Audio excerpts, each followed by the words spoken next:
முதலமைச்சர் ஸ்டாலின் சென்னை அண்ணா அறிவாலயத்தில் வந்தவாசி அரூர் சட்டமன்ற தொகுதி நிர்வாகிகளுடன் ஆலோசனையில் ஈடுபட்டு வருகிறார்.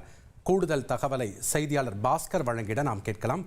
வணக்கம் பாஸ்கர், முதலமைச்சருடைய இந்த ஆலோசனையில எது தொடர்பாக ஆலோசனை நடத்தப்பட இருக்கிறது? விவரங்கள் என்ன? யார் யாரெல்லாம் இதில் கலந்திருக்காங்க? சட்டமன்ற தேர்தலுக்கு 7 மாதங்களே உள்ள நிலையில ஒவ்வொரு சட்டமன்ற தொகுதியாக திமுக நிர்வாகிகளை திமுக தலைவரும் தமிழக முதலமைச்சருமான மு.க. ஸ்டாலின் சந்தித்து ஆலோசனை நடத்தி வருகிறார்.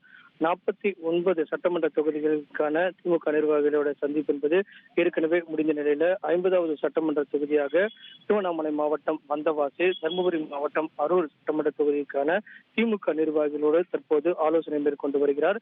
இந்த ஆலோசனையின் வாயிலாக திமுகவுக்கான வெற்றி விகிதத்தை வகுப்பதற்குண்டான கருத்துக்களாக திமுக நிர்வாகிகளிடம் தொகுதி சார்ந்த என்னென்ன பிரச்சனைகள் நிலவுகிறது, அதை தீர்ப்பதற்கான வழிமுறைகள் என்ன என்பது குறித்தெல்லாம் இந்த ஆலோசனை என்பது முக்கியத்துவம் பெறுகிறது. அந்த வகையில 50வது சட்டமன்ற தொகுதியாக திருவண்ணாமலை மாவட்டம் வந்தவாசி, அதே நேரத்தில் தருமபுரி மாவட்டம் அரூர் சட்டமன்ற தொகுதிக்கான திமுக நிர்வாகிகளோடு இந்த சந்திப்பு என்பது தற்போது நடைபெற்று வருகிறது.